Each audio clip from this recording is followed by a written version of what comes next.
On May 20th, 1756, a French army stood victorious on a small Mediterranean island. No one in that army knew what had just been set in motion. Not the general, not even the lowest-ranked cook. The battle's true legacy would not be a treaty. It wouldn't be a piece of conquered land. It would be a sauce. That sauce was mayonnaise. And while it looks innocent in your fridge today, its journey is marked by royal ego, stolen secrets, and a chemical impossibility that shouldn't even work. Its story doesn't begin on a Mississippi plantation. It doesn't begin in a Manchester factory either. It begins with a kitchen improvisation made during a siege. This improvisation turned into one of the quietest yet most powerful commodities of the modern food economy. And its story is stranger, more contested than almost any story we've told on this channel. Because as it turns out, the history books might have been lying to us for 250 years. To understand where mayonnaise really came from, you need to go to a place most people couldn't point to on a map. Menorca, one of the Balearic Islands off the coast of Spain. More specifically, its capital, a small port city called Mahon. In the spring of 1756, Europe's great powers were being dragged into the 7 Years' War. Some historians consider this the first true world war, spanning as widely as being fought across 5 continents simultaneously. One of the opening moves of this war was the French assault on British-controlled Menorca. It was led by a nobleman with a magnificent name and an even more magnificent reputation. Louis-François Armand de Vignerot du Plessis, the Duke of Richelieu. After an exhausting siege, French forces captured the port of Mahon on May 20th, 1756. The Duke, as famous for his taste in food as for his military ambition, wanted a proper feast to celebrate the victory. According to the most commonly told version, his cook ran into a problem. His plan was to serve a rich cream sauce alongside the celebratory meal. But no cream could be found anywhere on the blockaded island. Facing an empty larder and an impatient Duke, the cook improvised. Instead, he turned to what the island had in abundance, local olive oil. He began whisking egg yolks and oil together, slowly and patiently. He watched a thin liquid transform into something thick, pale and glossy, a form it had never taken before. He christened the sauce with the name of the city where it was born. Mayonnaise, the sauce of Mahon. It's a perfect story of French culinary genius. There's just one problem. The people of Menorca have been rolling their eyes at this version for centuries, and they have the evidence to prove it was stolen. For more than 2.5 centuries, this story stood largely unquestioned, at least outside of Menorca. People on the island had long claimed one thing, that the sauce never arrived with Richelieu's army at all, that it was already part of Menorcan cuisine.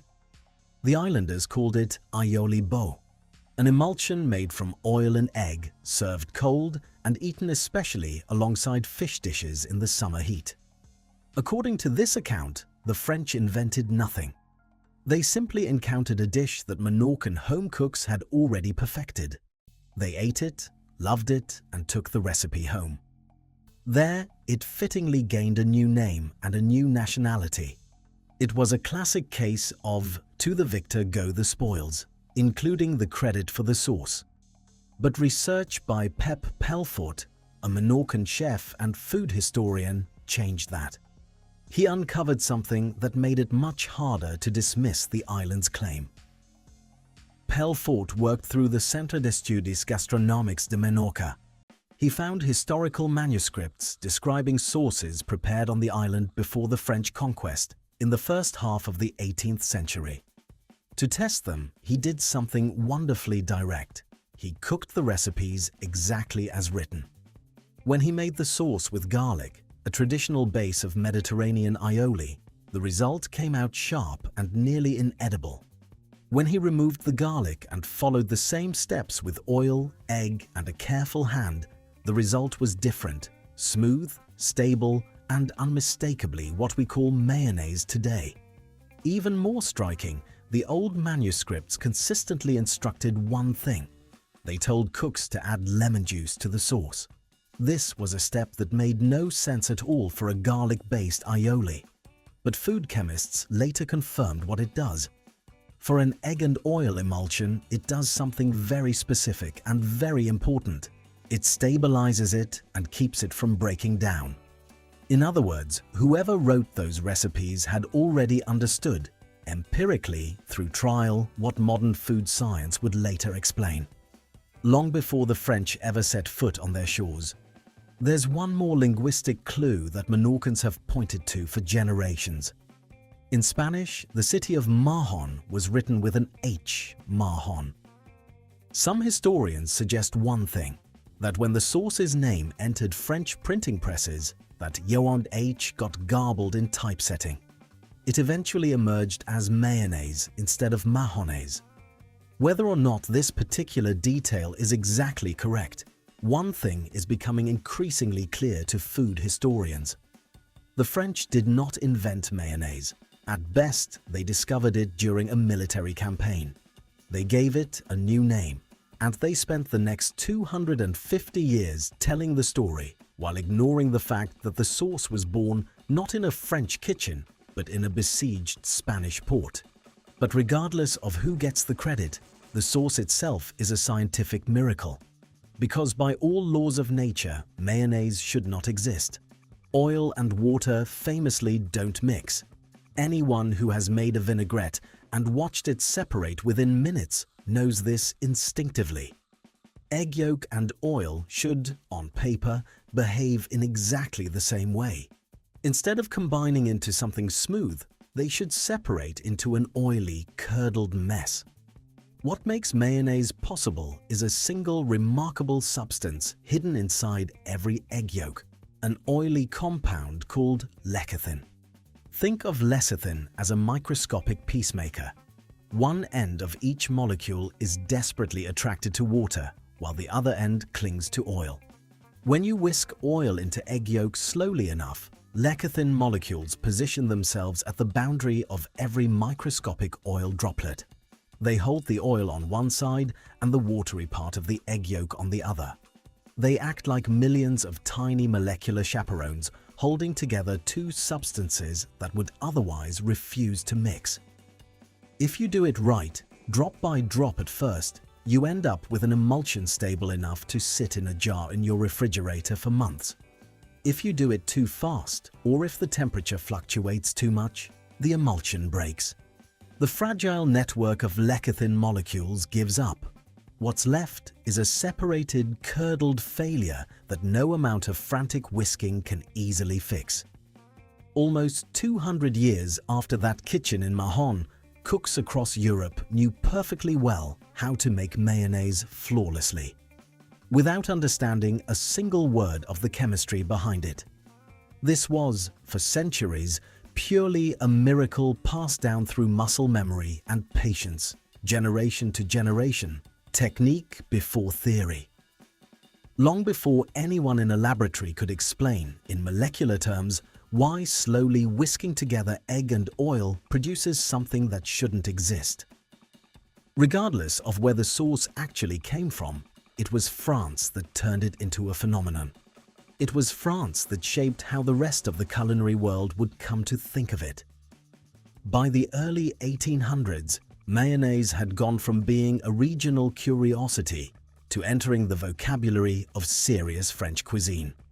And the serious French cuisine of this era did not quietly accept new ideas. Grimaud de la Reynière, the gastronomy critic of the Napoleonic era, was one of French history's most influential and famously stubborn food writers. He firmly rejected both the name mayonnaise and the older mahonnaise. He claimed neither sounded like proper French. He dismissed Mahon itself as a city with no culinary reputation worth honoring. He preferred to credit the sauce to Bayonne, the southwestern French city known for its ham and its cuisine. He argued it should instead be called Bayonnaise. His suggestion never caught on. But the dispute itself says something important.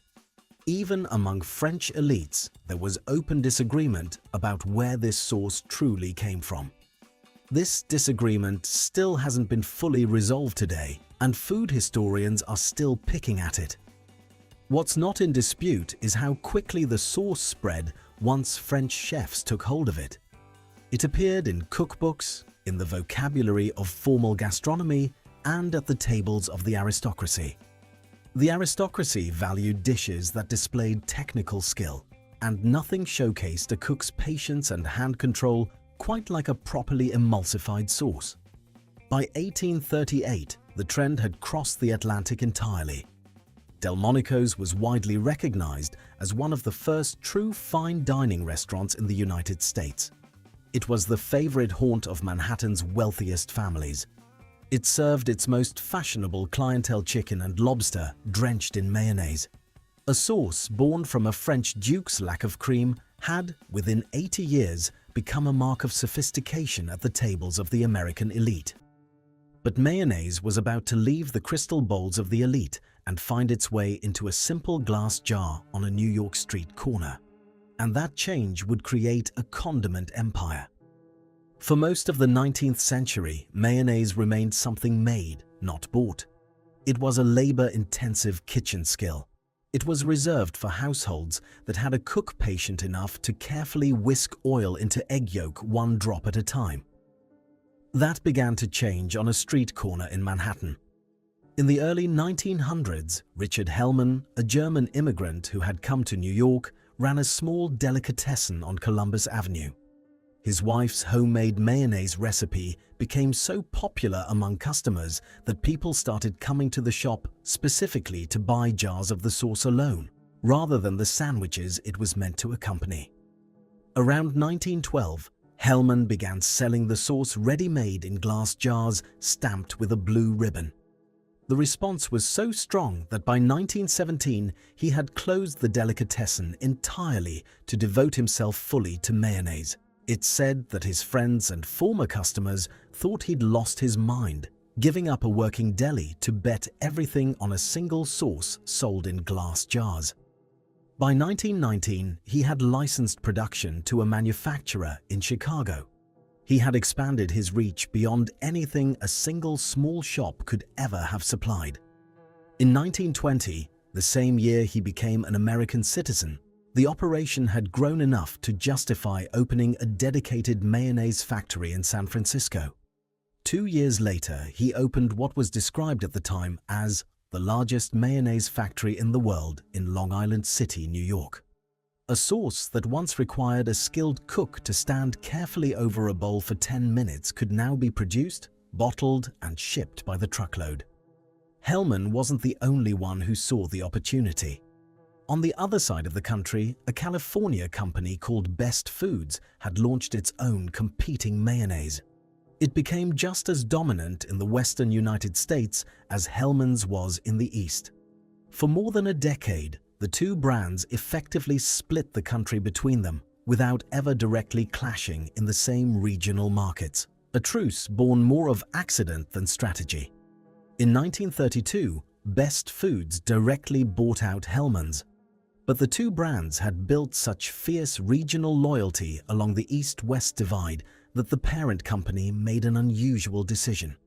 Instead of merging one into the other, it kept both alive. It sold Hellmann's east of the Rocky Mountains and Best Foods west of them, a remarkable arrangement that continues to this day. Meanwhile, President Calvin Coolidge, not typically known for strong opinions about condiments, reportedly said something in 1923. He said his aunt's homemade mayonnaise was his favorite food in the world. This was a small but meaningful sign of how deeply the sauce had embedded itself in everyday American life within a single generation of industrialization. What began as an aristocratic showpiece in French dining rooms had, within roughly a century, become an ordinary American kitchen staple. Instead of being saved for special banquets, it sat in the refrigerator next to the milk. But while America was falling for the blue ribbon, halfway across the world, a Japanese businessman was about to reinvent the sauce with a vision that went far beyond just flavor. While Hellmann's was conquering American kitchens, mayonnaise was setting off on an entirely separate journey. It was being carried across the Pacific by a Japanese businessman named Toichiro Nakashima. Nakashima had spent 3 years in the United States as part of an internship with Japan's Ministry of Agriculture and Commerce.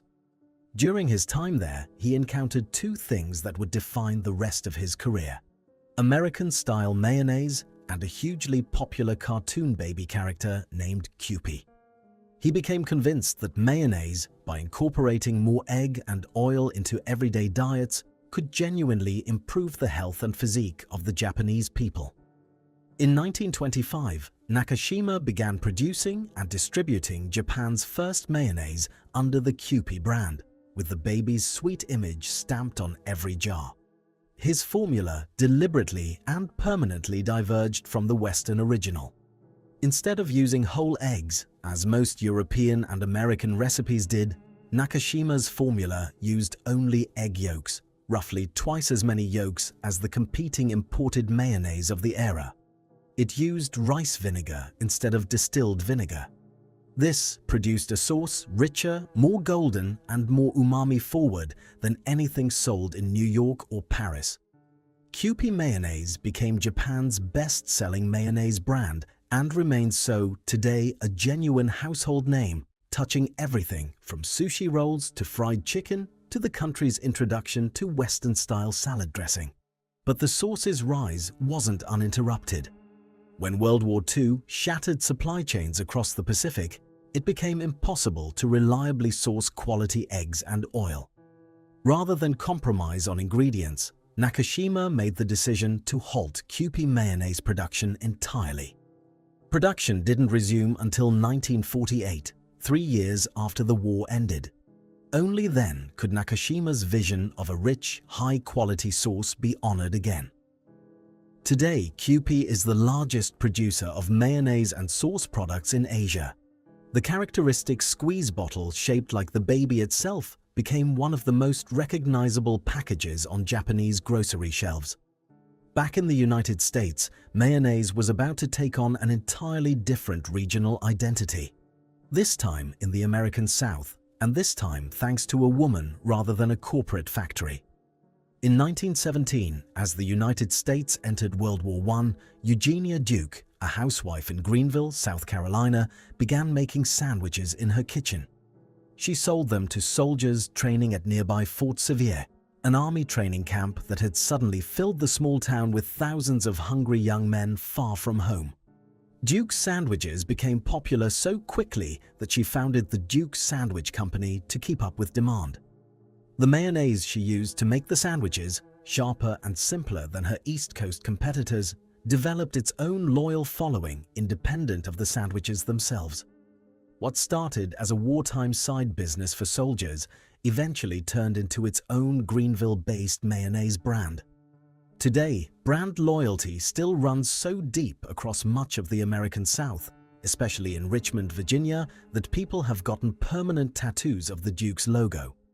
It's rare for a condiment to inspire that kind of permanence, but it shows how mayonnaise isn't just food, it's an identity. This level of condiment devotion eventually pushed Hellmann's, half-jokingly, to launch its own marketing campaign. It challenged customers to get a matching Hellmann's tattoo in exchange for a year of free mayonnaise. This remains one of the more endearing commercial rivalries in American food history.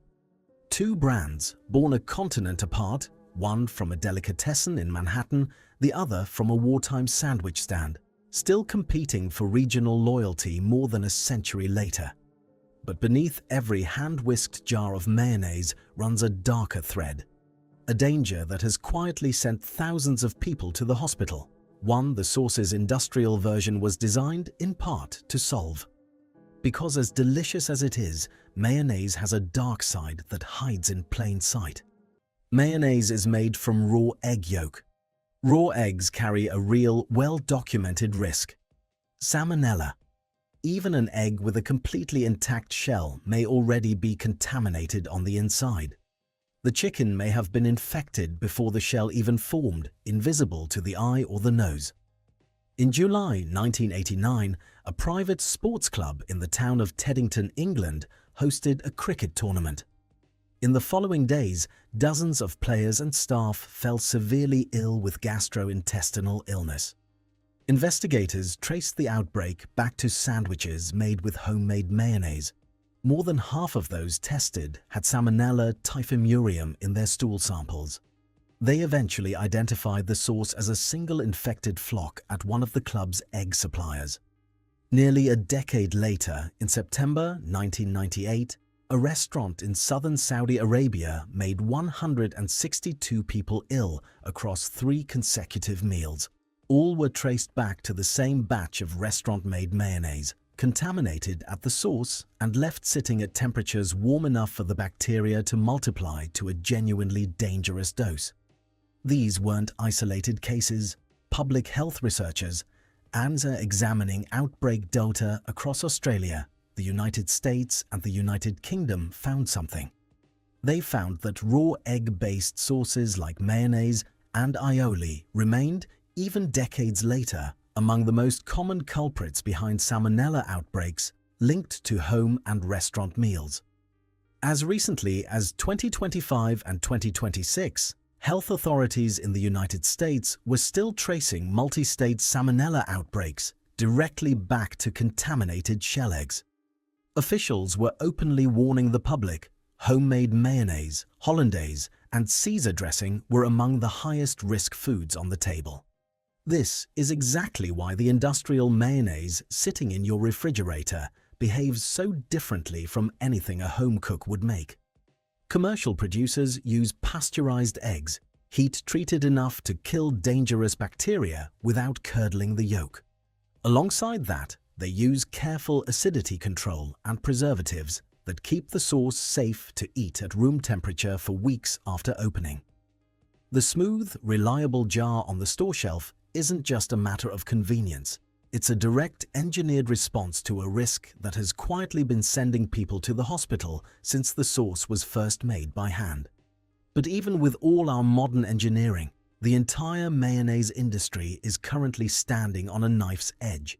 And the reason has nothing to do with recipes and everything to do with global chaos. For most of the 20th century, mayonnaise's story was one of steady, almost boring expansion. New brands, new regional variations, new markets, but no real supply crisis. That changed dramatically in the early 2020s. The reason exposes something most people never think about while grabbing a jar at the store. Mayonnaise's entire existence is tied to one of the most biologically fragile commodities in the global food supply, the chicken egg. Starting in February 2022, a highly pathogenic strain of bird flu tore through poultry farms across the United States. It spread with a speed and severity that outpaced anything seen in previous outbreaks. Egg-laying flocks are especially vulnerable to these outbreaks. A single infected bird in a crowded commercial barn can force the culling of an entire flock to prevent further spread. Between February 2022 and early 2025, American producers were forced to destroy roughly 168 million birds. This is a staggering number that drained the national egg supply almost overnight. The economic impact was immediate and brutal. Wholesale egg prices usually move within a fairly narrow, boring range. In early 2025, they spiked to as much as $8.53 a dozen in New York. This was a price so far outside historical norms that grocery stores began limiting how many dozens a single customer could buy. They were treating eggs the way they'd treated toilet paper during a pandemic panic. For an industry entirely built on emulsifying egg yolk with oil, this wasn't a minor inconvenience, it was an existential supply shock. Mayonnaise producers typically buy eggs by the truckload under long-term contracts. They suddenly faced input costs that had multiplied several times over within just a few months. These costs eventually showed up in the price of every jar on every shelf. It took a coordinated, multi-pronged federal intervention strategy for wholesale prices to eventually come down. By mid-2025, they had fallen more than 90% from their peak. But the episode made the entire industry realize something. The margin between a stable global condiment supply and a single virus tearing through one barn was much thinner than anyone had thought. Eggs weren't the only ingredient keeping mayonnaise producers up at night. The other half of the emulsion, the oil, was living through nearly its own geopolitical crisis at almost the same time. If the egg supply was a biological war, the oil supply was a literal one. Sunflower oil is one of the most commonly used base oils in mayonnaise production outside the United States, especially in Europe and Russia, where mayonnaise is genuinely consumed in staggering amounts. By some measures, it's consumed even more per capita than ketchup, a fact that surprises most Americans, who assume ketchup reigns everywhere. The problem is that before 2022, Russia and Ukraine together accounted for roughly 70% of the world's entire sunflower oil exports. When Russia launched its full-scale invasion of Ukraine in February 2022, this supply chain didn't just wobble, it nearly collapsed. Ukrainian farmland turned into a war zone, some of it among the most fertile sunflower-growing regions on the planet. Black Sea shipping routes were blockaded, mined, and attacked, the main artery for carrying that oil to the rest of the world. Sunflower oil prices spiked dramatically throughout 2022 and 2023. Mayonnaise producers who had built entire product lines around this specific oil suddenly faced an impossible choice. Either absorb the cost increase and watch their margins evaporate, or completely reformulate decades-old recipes with a totally different oil. This was a change customers could often actually notice, the difference between a sunflower oil mayonnaise and one made from soybean or canola oil. On top of that, there's a second, quieter pressure building in the broader vegetable oil market. Biofuel mandates in countries like Brazil and Indonesia are increasingly diverting soybean and palm oil away from food production and toward energy production, blending it into fuel rather than food. This is tightening the global supply of cooking oil for reasons that have nothing to do with mayonnaise and everything to do with energy policy on the other side of the planet.